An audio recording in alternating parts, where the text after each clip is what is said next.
E a palavra de Deus diz assim: e eis que se levantou um certo doutor da lei, tentando-o, e dizendo: mestre, que farei para herdar a vida eterna? E ele lhe disse: que está escrito na lei? Como lês? E respondendo ele disse: amarás ao Senhor teu Deus de todo o teu coração, de toda a tua alma, de todas as tuas forças, de todo o teu entendimento, e ao teu próximo como a ti mesmo.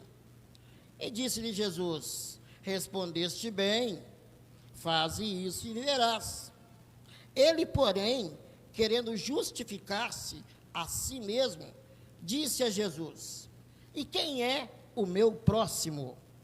E quem é o meu próximo? E respondendo Jesus disse: descia um homem de Jerusalém para Jericó, e caiu nas mãos dos salteadores, os quais o despojaram, e espancando-o, se retiraram, deixando-o meio morto.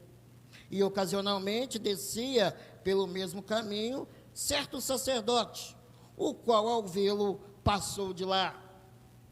E de igual modo também descia um levita, que chegando àquele lugar, ao vê-lo, passou de lá. Mas um samaritano, que ia de viagem, chegou ao pé dele, e vendo-o, moveu-se de íntima compaixão. E aproximando-se, atou-lhe as feridas, deitando-lhes azeite e vinho. Então, pondo-o sobre a sua cavalgadura, sobre o seu animal, levou-o para uma estalagem e cuidou dele. E partindo no outro dia, tirou 2 dinheiros, ou 2 denários, e deu-os ao hospedeiro, e disse-lhe: cuida dele, e tudo o que de mais gastares, eu te pagarei quando voltar. Qual, pois, destes 3 te parece que foi o próximo daquele que caiu nas mãos dos salteadores? E ele lhe disse: o que usou de misericórdia para com ele. Disse, pois, Jesus: vai e faze da mesma maneira. Amém? Podemos sentar. Senhor, meu Deus e meu Pai, a tua palavra aqui foi dita e lida, Senhor. Resta-nos agora, Pai, a compreensão conforme o teu Espírito Santo. Que não seja mais nós, que não seja mais eu, mas que o Senhor assim venha nos perdoar, me perdoar, e em meio à tua misericórdia, ó Pai, usa-me conforme o teu Espírito Santo, para que através desta minha boca possa sair, não o que o meu coração e a minha vontade assim querem dizer, mas o que o teu Espírito Santo também quer falar com a tua igreja.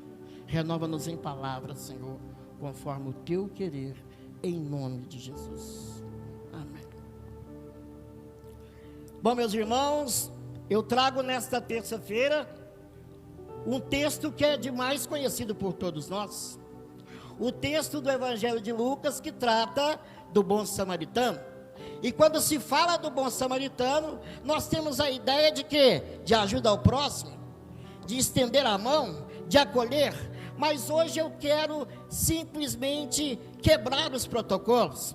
Eu quero fazer com que a igreja, com que eu e com você, façamos uma reflexão pessoal, uma reflexão pessoal. E toda vez que você realmente pegar um texto bíblico, tenha em mente que a Bíblia explica a Bíblia, mas para que você possa ter a explicação dada pelo Espírito Santo de Deus, você tem que colocar um pano de fundo no texto que você vai trabalhar.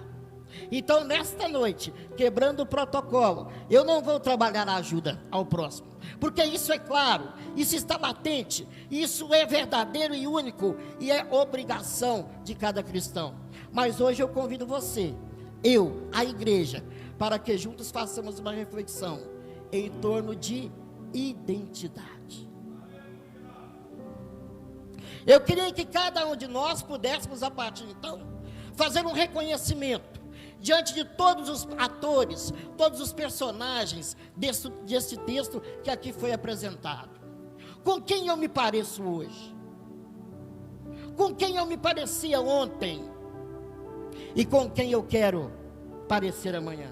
Qual é a minha identidade de cristão? Como é que era a minha identidade antes? E qual será a identidade doravante nessa caminhada com Cristo? Eu queria que você verdadeiramente se colocasse como farol para tentar iluminar você por dentro, e que você desamarrasse todas as formas de barreiras que muitas das vezes nos impedem de nos enxergar. Eu queria que você se enxergasse a partir de agora, que nós nos enxergássemos a partir de agora. Eu queria que nós nos descobríssemos a nossa identidade. E em meio a este momento que vamos estar juntos, em cada descoberta, em cada momento, eu quero a sua participação com glória a Deus, seguido do aleluia e ratificado com o amém. Glória a Deus, porque assim será, conforme o Espírito Santo de Deus mandar. O texto que aqui começa justamente numa reunião, o que tudo indica, uma reunião de sábado, o sabate. Era um momento em que ali no sábado, o dia de descanso, o dia do Senhor para o povo judeu, as pessoas, os sacerdotes, os escribas, os homens se reuniam para se estudar a palavra, no caso, a época, a Torá. Lembrando que Jesus veio trazer a graça, o advento da graça, mas Jesus viveu no período da lei. E quando eu fazia uma reflexão hoje, na hora do almoço, porque o dia foi intenso de trabalho, eu percebi que o que Jesus vivia, glória a Deus, era o que mais ou menos nós estamos vivendo hoje. Há uma identidade parecida com o que Jesus viveu e com o que nós vivemos hoje. O interessante é que o sábado, o dia do Senhor, assim como a segunda, como a terça, como a quarta, como a quinta, como todos os dias é o dia do Senhor, mas o sábado para o povo de Deus era o dia dedicado ao descanso junto a Deus, o estudo da palavra. E para aqueles que não sabem, o sabate, né, o sábado, ele começava não no sábado, mas ele começava na sexta-feira. Ele começava no pôr do sol, já que os dias ali então, eles eram medidos pôr do sol a pôr do sol. Então na sexta-feira, quando o pôr do sol, os judeus já se preparavam para esse momento único com Deus. Eu vejo o pastor nos cultos pedindo, vamos orar, vamos dedicar 1, 2, 5 minutos de oração. Eu vejo o quanto, muitas das vezes é difícil a gente se concentrar, a gente se colocar verdadeiramente em comunhão e em diálogo com aquele que nos deu a vida. E aqui eu vejo um povo dedicando um dia inteiro, 24 horas, numa vigília constante da palavra. Quando se fala em culto da palavra, é preciso, na minha concepção, é preciso que nós tenhamos 3 aspectos que são importantes para o nosso entendimento. É preciso que se tenha exegese e hermenêutica, ou seja, que se tenha uma interpretação daquilo que está escrito, analisando o período contemporâneo, o período da época. Mas é preciso também que Jesus e o Espírito Santo possam nos trazer uma analogia daquilo que nós estamos vivendo, já que esta palavra aqui, ela não morre, passe eu, passe você, mas esta palavra é a palavra de Deus, que vive e viverás para todo sempre. Oh, glórias a Deus. E ao final, é preciso também que se tenha uma profecia, uma palavra profética, porque é pela palavra profética de Jesus Cristo que nós nos movemos e nos abastecemos para enfrentar tudo aquilo que o inimigo muitas vezes tenta nos colocar. Eu começo aqui neste texto fazendo uma análise de uma identidade de um homem, um doutor da lei, um homem estudado, conhecedor da palavra, um homem que chegou aqui naquele momento, no momento daquela reunião, e que deve ter saído de casa com o coração dizendo: hoje eu terei a oportunidade. Hoje eu terei a oportunidade de ensinar, de pregar, de levar a palavra. Só que eu quero dizer uma coisa para você: o seu momento, o meu momento, não é quando a gente quer. O momento nosso é quando Jesus diz: é agora. E se é agora, não pode titubear. E naquele dia, não é. Aquele dia era o momento dele, de Jesus. Como agora é o momento dele, de Jesus nas nossas vidas. E quando Jesus chegou, a Bíblia é clara que aquele homem, eu creio que ele se irou. Você que é homem, e aqui que está aqui, eu conheço muitos, com a graça de Deus. Lembre quando você era mais jovem, e você jogava bola. Quantas vezes você saiu de casa para jogar bola, pensando: hoje eu vou ser titular, vou pegar a camisa 10, e vou sair de lá com no mínimo 2 gols. E para sua tristeza, evangelista Daniel, você chegou para jogar a bola e te colocar na reserva. Imagine a frustração. Imagine a frustração deste doutor da lei, porque saiu de casa pensando que seria o escolhido, mas aquele que é o único escolhido por Deus se fazia presente: Jesus Cristo de Nazaré. E o interessante é que quando Jesus chegou, eu acredito, o alvoroço se formou, e o sumo sacerdote com certeza convidou o mestre: mestre, queremos te ouvir, queremos que o Senhor esteja conosco. E aquele doutor da lei, talvez um jovem, um escriba, um estudioso, ao ver Jesus, disse: eu preciso me justificar, eu preciso mostrar para mim que eu teria condições também de hoje estar ali à frente. E quando Jesus se preparava para ministrar a palavra, lembrando que aquela reunião era uma reunião feita numa sinagoga, e ali as pessoas normalmente se sentavam em um ambiente circular, e no meio daquele ambiente tinha uma cadeira que era conhecida como a cadeira de Moisés, e ali Jesus se posicionava para fazer a leitura das Escrituras. E como nós ficamos de pé para ouvir a palavra, é um costume também do povo judeu, em reverência à voz de Deus, permanecer de pé. E quando Jesus já se preparava, aquele jovem doutor se antecipou e fez 2 perguntas, perguntas que, ao meu ver, maliciosas, como quem quisesse tão somente se vangloriar por aquilo que ele pensava que sabia. Glória a Deus. E ele assim disse para Jesus: mestre, olha, mestre. Ele, em meio à sua arrogância, jamais deixou de reconhecer que Jesus era mestre. Ele dizia: mestre, o que eu tenho que fazer para herdar a vida eterna? Se fosse hoje, meus irmãos, a pergunta seria essa: mestre Jesus, o que eu tenho que fazer para ir para o céu? E se eu perguntar aqui, quem quer ir para o céu? Todo mundo vai levantar a mão. Assim eu espero e creio. Mas como dizem, o céu é de graça, mas não é barato.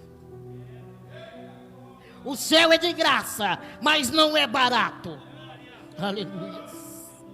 E Jesus, olhando para aquele homem, ele enxergou o que muitas das vezes nós não somos capazes de enxergar. Ele enxergou o mistério de cada um. Ele enxergou o mistério daquele homem, como Jesus enxerga o meu e o seu mistério. E Jesus é aquele que nos ensina a viver. E Jesus, assim como o judeu, respondeu: o que está escrito na lei? Como é que você lê? Eu fico pensando, evangelista Vitor, quantas vezes nós saímos de casa e viemos para o culto na esperança que Deus vai nos responder. que a pregação do pastor, que a pregação do irmão vai responder a um questionamento nosso. Não, quero dizer para você uma coisa, meu irmão e minha irmã. A resposta está no seu coração. Não queira buscar aqui fora o que você vai encontrar dentro de você. Não queira buscar no mundo o que Jesus já colocou dentro de você. A resposta está contigo. É preciso ter um olhar para dentro. É preciso ter um olhar para enxergar aquilo que muitas das vezes nós queremos enxergar na rua. Oh, glórias! E quando Jesus disse, o que está escrito? Como é que você lê? Aquele doutor da lei, para mostrar que sabia, disse, não, eu sei. Amarás ao Senhor teu Deus de todo o teu coração, com toda a tua força, com todo o teu entendimento, e ao teu próximo como a ti mesmo. E Jesus falou, oh, você está certo, você sabe, você conhece a lei, como nós conhecemos.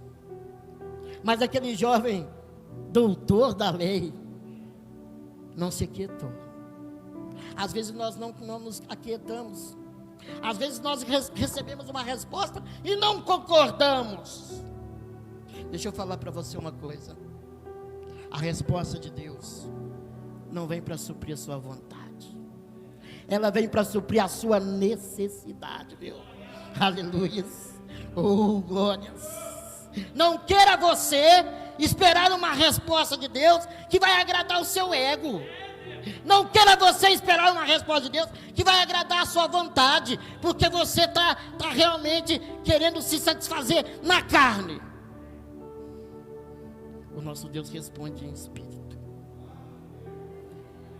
porque é esse espírito que vai morar no céu. É esse espírito que vai morar no céu. E aquele jovem escutando aquilo, Jesus dizendo que ele sabia, faz a segunda pergunta. Ah, é, mestre? Então quem que é o meu próximo? Quem que é o próximo? Que assim, o mandamento nos diz. Deixa eu falar para você uma coisa, eu dizia aqui, Jesus veio trazer o advento da graça, do perdão, mas Jesus viveu no período da lei, e às vezes as pessoas confundem, porque aqui é apresentado 2 mandamentos: amarás o Senhor teu Deus e amarás o teu próximo. E aí as pessoas ficam assim, e os 10 mandamentos? Aquele que está lá em Êxodo capítulo 20, onde Jesus entregou as 2 tábuas para Moisés, foi abolido, Rinaldo? Não.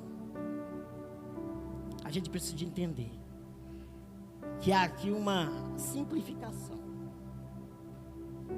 O primeiro momento, quando aqui nos diz a Bíblia, a palavra de Deus, amarás o Senhor teu Deus de todo o teu coração, com toda a tua força, com todo o teu entendimento, ele condensa os 4 primeiros mandamentos. Amém? E quando se fala amar o teu próximo, ele condensa os 6 últimos, que começam a honrar pai e mãe. Não matarás, não roubarás. Todas as ações negativas contra o meu próximo. Se você às vezes não parou para pensar, receba essa palavra. Aqui, a lei não foi abolida. Ela foi resumida para um fácil entendimento. Glória a Deus. E Jesus, quando escuta aquela pergunta, ele percebeu que aquele homem precisava de uma resposta mais contextualizada. É quando ele então começa essa parábola. Descia de Jerusalém para Jericó um certo homem. Uma pessoa, quem? Não se sabe. Poderia ser eu, poderia ser você, poderia ser alguém que estivesse passando na rua. Alguém descia de Jerusalém para Jericó, uma estrada perigosa, sinuosa. Jerusalém ficava no alto, Jericó mais embaixo. Alguns relatos, estudos que Jericó ficava a 400 metros abaixo do nível do mar. Jerusalém estava a 800 metros, uma distância de 27 a 30 quilômetros. Normalmente as pessoas que ali desciam em caravanas, para evitar os assaltos. não desciam sozinhos. Mas Jesus aqui coloca um homem descendo, que foi apanhado por assaltantes. Bateram naquele homem, o espancaram até quase a morte, e jogaram ele à margem da estrada. Quantas suas nós já levamos na vida, né? Quantas suas nós já levamos a ponto de pensarmos que ficaríamos caídos à margem. Aquele jovem doutor da lei, uma identidade de arrogância, uma identidade de que sei tudo, se colocou ali agora simplesmente para ouvir. Deixa eu falar para você uma coisa. Às vezes nós chegamos na igreja e começamos a ouvir um culto, uma pregação, e quando anuncia qual que é o texto, nós às vezes pensamos, de novo, essa palavra de novo. Mas eu quero dizer para você, a palavra de Deus, ela se renova. A palavra de Deus, ela é única, mas ela é diversificada naquilo que Jesus quer que você tenha como entendimento de vida. Amém? Glória a Deus. E quando Jesus começa a contar aquela história, aquele jovem doutor da lei, que com a identidade de arrogância, que muitos de nós aqui na igreja já tivemos, eu queria que você fizesse essa reflexão. Talvez você está tendo essa identidade de arrogância. Eu não vou no culto. Culto de terça? Dia de trabalho? Dia de semana? Para escutar um culto de uma palavra pequena? Para quê, pastor? Não pergunta para o pastor para quê, não. Faz igual o jovem doutor da lei. Pergunta para Cristo, por que você tem que estar aqui, ó? Aleluias. E ali quando Jesus começa a contar, um homem caído, que poderia ser eu, poderia ser você. E ali passou 3 personagens, 3 identidades diferentes, que eu queria que agora nós continuássemos a fazer essa reflexão. Se há uma semelhança da identidade desses homens conosco. Primeiro veio um sacerdote, um homem que tinha uma autoridade por Deus, aleluia, homem que conhecia a palavra, o homem que sabia da lei, da Torá, o homem que estava no templo em Jerusalém, mas que, como alguns estudos dizem, muitos deles acabavam morando também em Jericó. E ali quando aquele sacerdote descia, ao enxergar aquele homem caído, a Bíblia fala que passou de largo. Seria a mesma coisa do irmão Jefferson ali, machucado, e eu vendo ele, eu passo aqui, ó, bem de longe. Não quero tocar, não quero me comprometer. Eu, na primeira vez que eu escutei esse texto, eu pensei, mas que sacerdote, que homem é esse? Que homem falso diante da palavra de Deus. O homem que é a autoridade de Deus aqui na terra, não é capaz de estender a mão. E eu creio que muitos de nós, quando ouviu e que está ouvindo agora, talvez estão tendo esse mesmo pensamento. Deixa eu te falar uma coisa aqui que Jesus está dizendo para nós. Ele não veio julgar, ele veio salvar. Aleluia. Oh, glórias. A nossa primeira ação humana é julgar. Oh, aleluia. Julgar o irmão que chega na igreja e que fica uma semana e vai embora.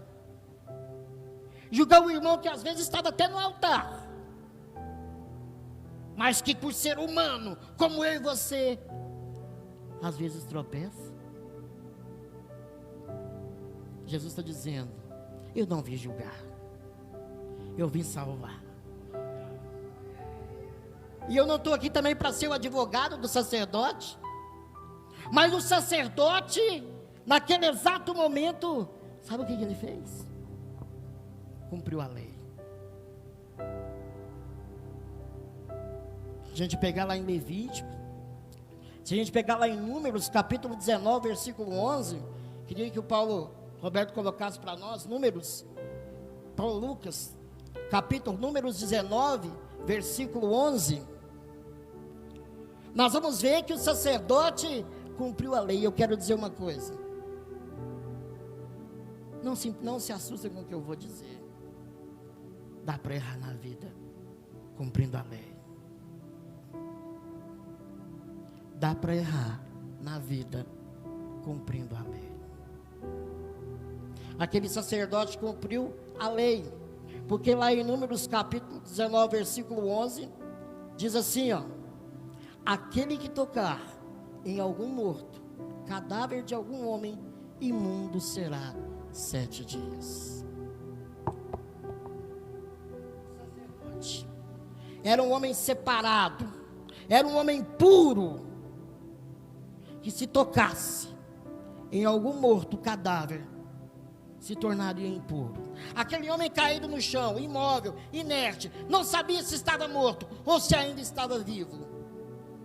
E a lei, até hoje diz, na dúvida, pro réu.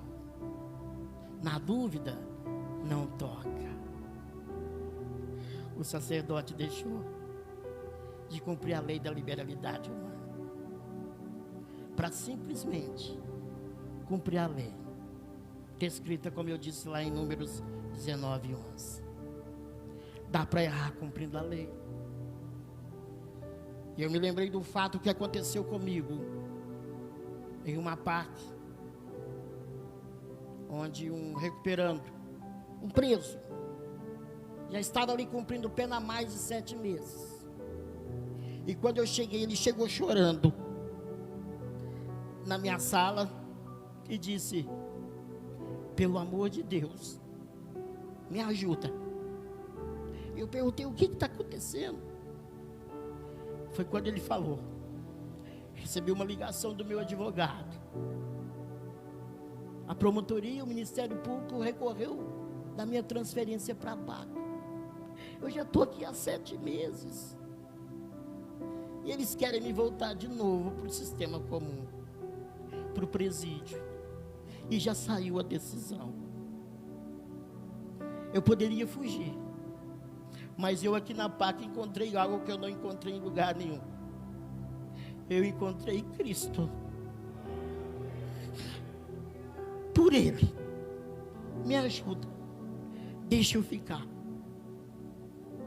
Eu confesso que eu fiquei meio impotente, porque não estava nas minhas mãos. Mas eu não podia também simplesmente fechar a mão e não fazer nada.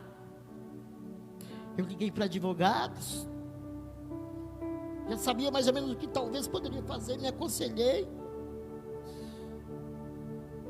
E ao final, a audiência dele foi adiada, uma nova audiência. E eu tomei a decisão de fazer um ofício, falando o quanto que seria prejudicial cumprir aquela lei e perder uma vida. Ao final, em meio a uma reunião com todos os outros presos, eles também decidiram fazer uma carta e todos assinarem para que aquele irmão ali ficasse. Deixa eu falar uma coisa com você. Às vezes a gente perde o irmão na igreja, vê o irmão sair da igreja, vê ele andando na rua, e às vezes eu fico pensando, ele errou, mas atrás do erro, antes do erro dele, tem o meu erro, tem o erro da igreja. Porque às vezes é muito fácil e cômodo a gente está sentado e ouvir dizer: saiu da igreja, afastou. Mas Jesus quer que a gente verdadeiramente vá atrás daquele que saiu, porque da mão dos que estão aqui dentro é fácil e é importante, mas a nossa mão tem que estender lá fora. Aleluias. Aquele rapaz, uma coisa ele disse para mim: eu construí uma nova vida na PAC. Eu nunca ouvi falar de Deus. Aqui eu vi minha filhinha, depois de 4 anos presa. Eu não tinha visto ela ainda.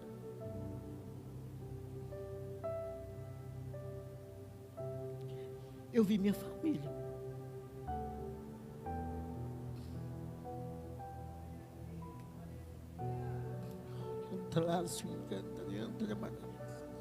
Aleluia. Oh, glórias. Oh, Deus. Aleluia. Precisamos ter obras. As obras não são a causa e nem o motivo da nossa salvação, não, tá? As obras são o resultado. Se eu sou salvo pela graça de Deus, as obras que eu faço aqui, não é para eu ser salvo de novo, não. Salvação uma vez só. Mas as obras são o resultado daquilo que eu tenho como garantia do Senhor. Aleluia. Seguindo o mesmo exemplo, passou ali um levita. E esse levita, com certeza, por ser uma descida, deve ter olhado o sacerdote, que não fez nada. O levita era um auxiliar do templo, né? Da tribo de Levi. Levi era o terceiro filho de Jacó e Lia. E deram origem, um dos que deu origem às 12 tribos. A tribo de Levi cuidava do templo, era aquele que realmente limpava o templo, era um diácono, como nós somos.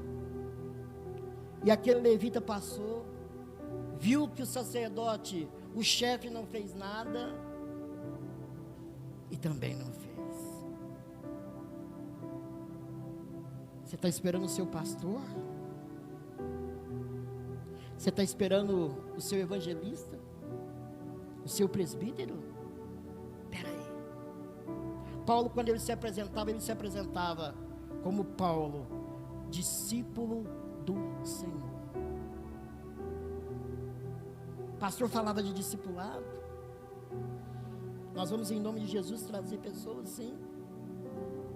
Mas todas elas, assim como nós, seremos discípulos eternos de Jesus Cristo de Nazaré. Amém? O que vai ser nós então?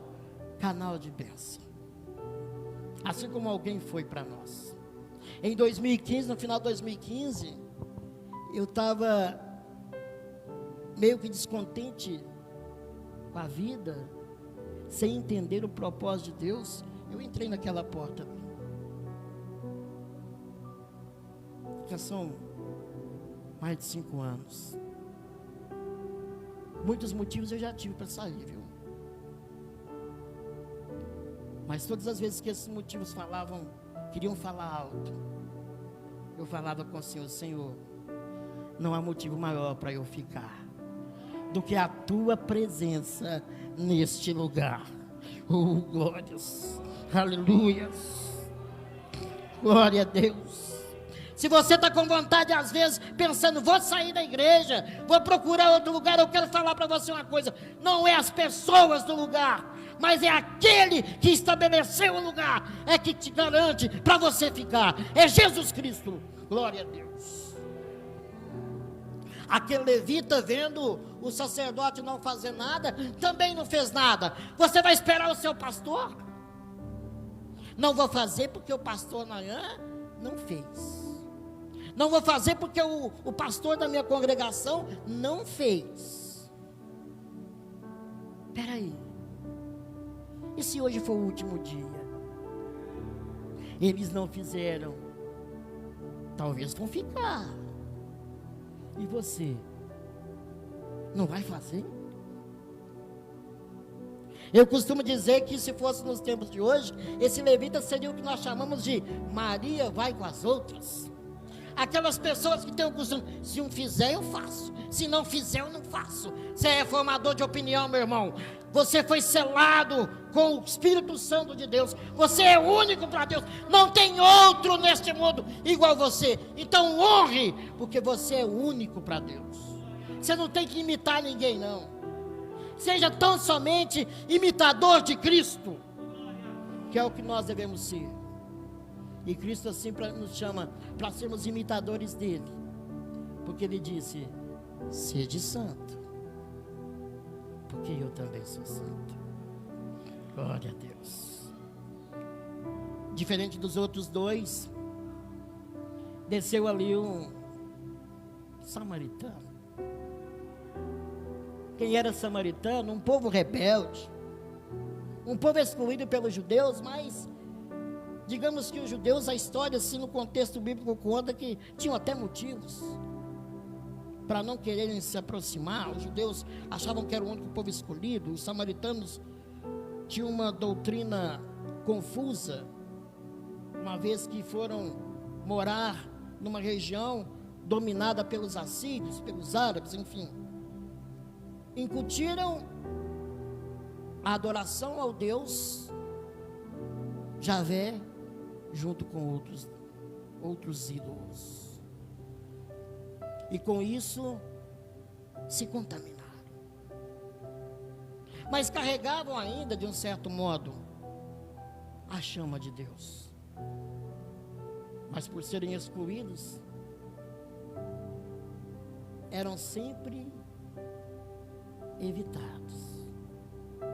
Só que naquele momento descia um samaritano em seu cavalo, e quando ali viu aquele homem caído, ele não pensou duas vezes. Senhor. E ali ele desceu do seu cavalo, e sem perguntar quem era, porque ali estava, simplesmente cuidou, simplesmente estendeu a mão. O que você tem feito para cuidar do seu próximo? Quem é o seu próximo? É o que está aqui na igreja conosco? Ou o seu próximo é aquele que na rua, quando você vai trabalhar, todo dia você vê caído no chão, bêbado, drogado? A ele se evita? Ou a ele se estende a mão? Aleluia. Talvez essa palavra seja uma palavra forte de exortação, mas é uma palavra de alerta de Jesus. É uma palavra de Jesus Cristo dizendo para todos nós: a sua missão está lá fora. A sua missão é trazer aqui para dentro. Aleluia. Aquele samaritano desceu e ofereceu o que tinha de melhor: azeite e vinho. Jesus é maravilhoso. O vinho simboliza a alegria de uma vida nova. O azeite simboliza o Espírito Santo de Deus. E ali naquele momento, o samaritano, ao deitar azeite e vinho, estava dizendo para aquele homem: renova-te em força e em verdade. Aqui está a alegria de uma nova vida, e aqui está a presença do Espírito Santo de Deus para te renovar e te curar. Você não precisa, eu e você, nós não precisamos de carro. Eu dizia que eu estou com meu pé machucado, eu não estou nem calçando sapato, já tem mais de 15 dias.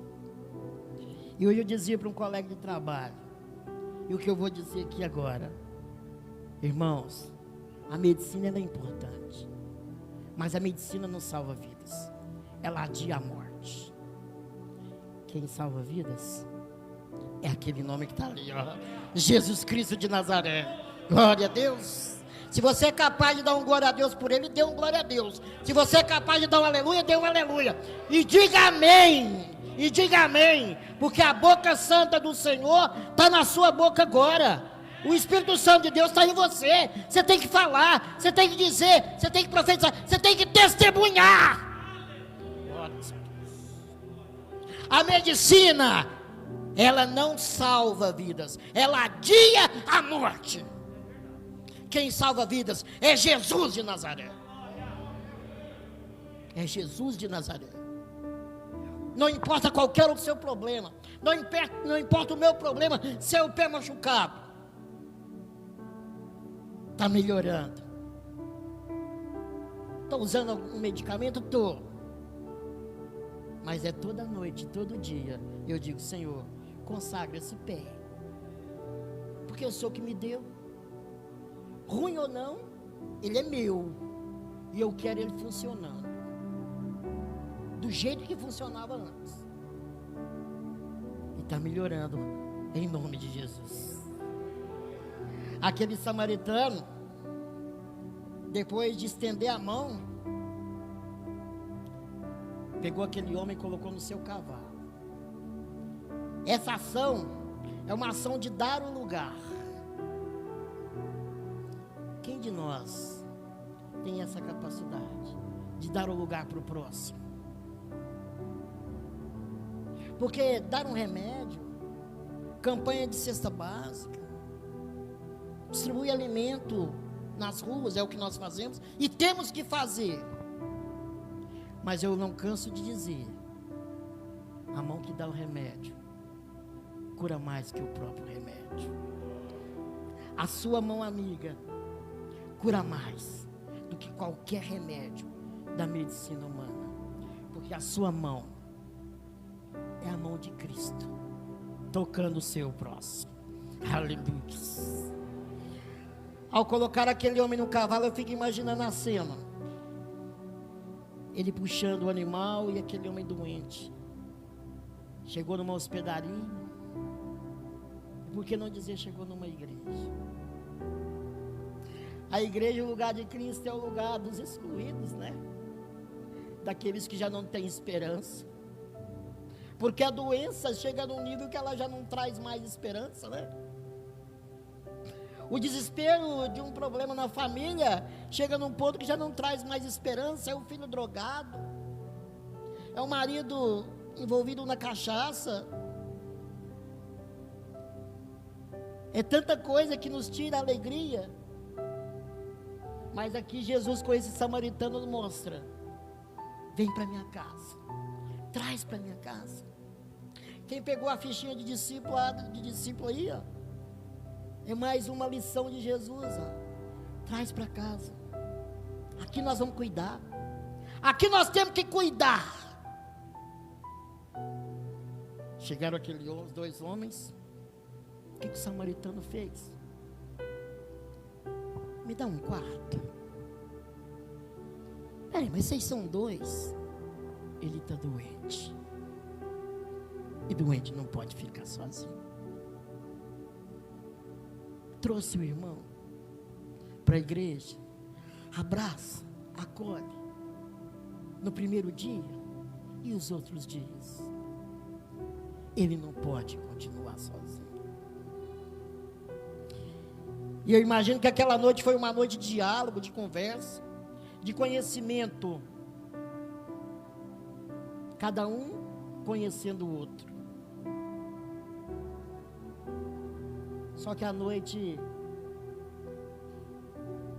quando do amanhecer, a noite indo embora, aquele jovem, aquele homem samaritano, um viajante, talvez um caixeiro viajante, um vendedor, um mercador, tinha que seguir sua viagem. Mas antes de sair, ele paga 2 denários, símbolo que significava 2 dias de trabalho, talvez 2 dias de hospedagem. E antes de sair, ele fala com o hospedeiro: cuida dele, cuida dele, cuida dele, e tudo mais que te gastares, eu te pagarei quando voltar. Glória a Deus. Jesus Cristo tem a capacidade de muitas das vezes, e todas as vezes, ao contar uma parábola, se colocar na parábola. Eu tenho comigo que essa é justamente a palavra profética. Jesus é o bom samaritano. E quando ele diz: quando eu voltar, eu te pago o que gastar mais. Jesus está dizendo para nós: eu vou voltar, igreja. E se tiver que pagar mais alguma coisa, eu não vou deixar ninguém para trás. Porque essa igreja é minha. Essa igreja pertence a mim. Essa igreja é minha. E Jesus vira para aquele jovem doutor da lei e faz a segunda pergunta que ele fez para Jesus. Qual foi a segunda pergunta mesmo? Quem lembra? Quem é? Quem é o meu próximo, né? Nós estamos falando de identidade.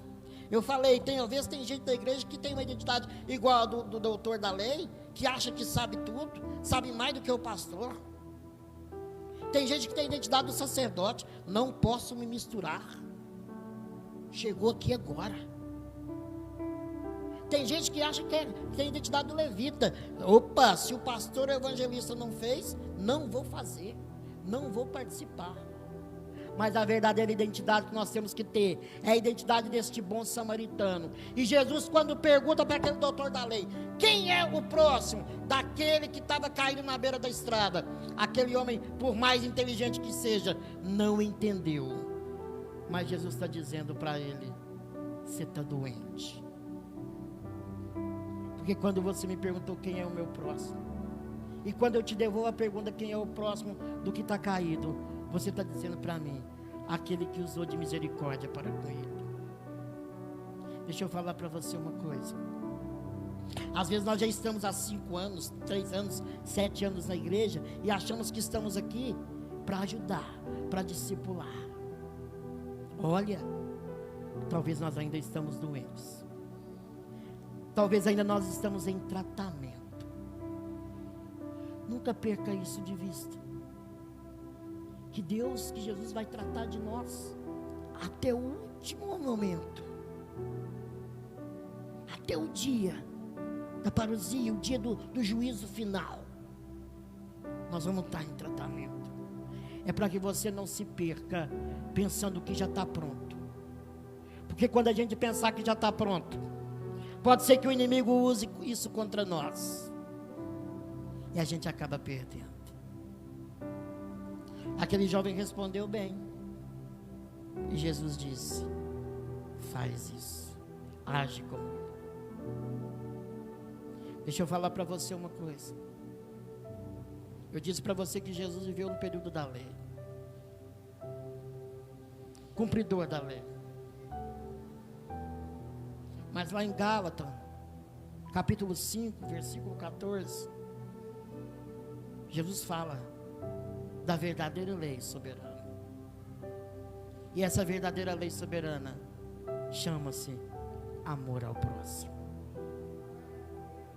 Essa verdadeira lei soberana chama-se amor ao meu semelhante. O meu semelhante não é só o que está sentado do meu lado aqui, mas é aquele que muitas vezes está gritando lá fora para ser enxergado. Esse Jesus maravilhoso nos conhece por dentro e por fora. Esse Jesus maravilhoso está dizendo para nós, lá em Apocalipse, capítulo 2, versículo 4, eu te conheço, eu sei a sua identidade, eu sei quem você é e quem você está sendo, mas eu quero te fazer um alerta. Você está esquecendo do primeiro amor. Oh, glórias. Você está esquecendo do primeiro amor ao seu semelhante. Porque amar quem a gente gosta é fácil, é importante. Mas amar quem a gente não conhece ou não tem contato, isso é divino. Faça como Jesus fez na comunidade de Éfeso. Volta para o primeiro amor. Volta para aquela vontade de estender a mão, de ser um missionário, de agir justamente conforme Jesus agiu, caminhando e encontrando com as pessoas. Eu sei que você tem um sonho, e pode ser que esse sonho, em meio a tanta chuva que nós vivemos, em meio a tanta perseguição da lei que nós estamos vivendo, como Jesus viveu, é uma lei que hoje está querendo nos tolir de pregar a palavra, de andar com a Bíblia na mão, de falar de Deus. O que Jesus viveu, nós estamos vivendo, meus irmãos. E se a gente não parar para pensar, nós vamos ser engolidos por isso. O amor, o primeiro amor a Deus, é que nos impede, é que nos protege, para que nós não sejamos consumidos por essa lei, que assim querem jogar goela abaixo de cada um de nós. Nós somos cristãos, e para um verdadeiro cristão, a morte não é o fim. Se for preciso morrer, que morramos por aquele que nos deu a vida.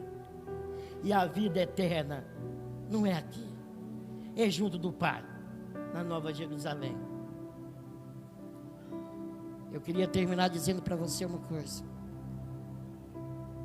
Eu já viajei muito, conheci muitos lugares, mas a maior viagem que eu já fiz foi de encontrar Jesus Cristo.